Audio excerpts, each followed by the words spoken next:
इंदिरा गांधी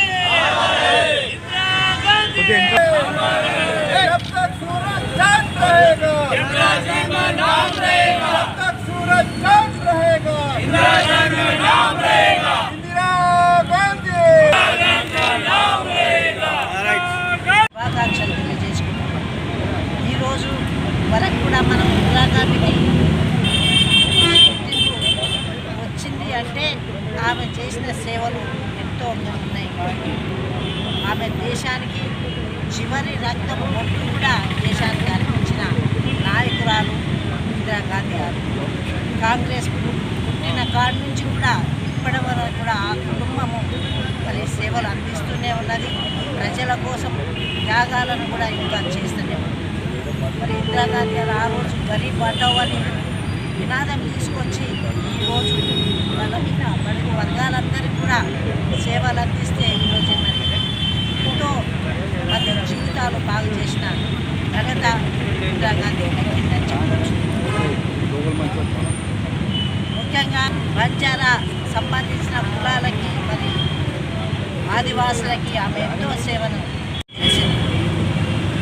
అలాగే సామాన్య ప్రజలకు కూడా అందుబాటులో ఉండాలని బ్యాంకులను జాతీయం చేసి ప్రతి ఒక్కరికి కూడా లోను అందే విధంగా లోన్లు తీసుకొని మరి వాళ్ళ జీవన విధానాన్ని శైలిని మార్చే పద్ధతిలో తీసుకొచ్చిన ఘనత ఇందిరమ్మ గారు।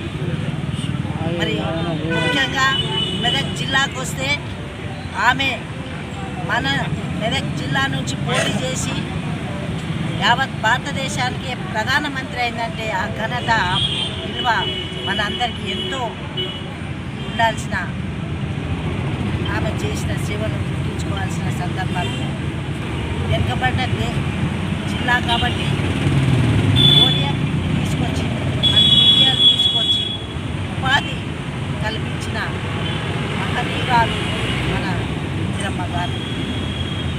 మరి ఇలా చెప్పుకుంటూ ఉంటే చాలా ఉంది చరిత్ర, రామాయణం ఎంత ఉంటుందో ఇందిరమ్మ ఫ్యామిలీ కూడా అంతే గొప్ప చరిత్ర ఉంది మన దేశానికి చేసిన సేవలు। ఈరోజు వరకు కూడా వాళ్ళకి సొంత ఇల్లు లేదంటే అర్థం చేసుకోండి। వాళ్ళ ముత్తాతలు కూడా వజ్రాల వ్యాపారం చేసి వాళ్ళు ఎంతో అప్పటికే కోటీశ్వరులు ఉన్న ఫ్యామిలీతో వచ్చిన ఇందిరాగాంధీ మరి ఇప్పుడున్న సోనియమ్మ కానీ రాహుల్ గాంధీ గారు ప్రియాంక గాంధీ గారు ఇంకా కూడా సేవలు అందిస్తున్నారు, ప్రాణాలు అర్పిస్తున్నారు, ఆస్తులను అర్పించి ఇంకా కూడా సేవలు అందిస్తున్నారు। అలాంటి ఫ్యామిలీ ఇప్పటి వరకు ఏ పార్టీలో లేరు, ఎవరు కూడా లేరు, అంత చరిత్ర ఉన్నారు। మన ఇంద్రమ్మ జయంతి మనం జరుపుకుంటున్నామంటే చాలా మనం ఎంత అర్పించినా మనము చేసిన ఎన్ని గుర్తు చేసుకున్నా కానీ వాళ్ళ సేవలను మరి మర్చిపోకుండా మన దేశానికి మనం కాంగ్రెస్ పార్టీని ఇంకా మనం బలోపేతం చేస్తే రాహుల్ గాంధీని మనం ప్రధానమంత్రి చేసే వరకు మనం అందరూ కూడా కృషి చేసి మనమందరూ కూడా ముందు పార్టీని బలోపేతం చేయాలని కోరుకుంటూ సెలవు తీసుకుంటున్నాను। స్వర్గీయ ప్రధానమంత్రి ఏకైక మహిళగా మన దేశానికి సేవలు అందించిన ఇందిరాగాంధీ గారి జయంతి సందర్భంగా ఈరోజు సంగారెడ్డి జిల్లా హెడ్క్వార్టర్లో మరి పూలమాలలు వేయడం జరిగింది। ఈ కార్యక్రమానికి లోపాజీ అనంత కిషన్ గారు, జీలకట్టి అంజనేయులు గారు, రామరెడ్డి గారు, రఘు గారు, రామచంద్ర గారు, మరి సంతు మిగతా కౌన్సిలర్స్, సీనియర్ నాయకులు ఈ కార్యక్రమం చేసిన ప్రతి ఒక్కరు కూడా నమస్కరిస్తూ యావత్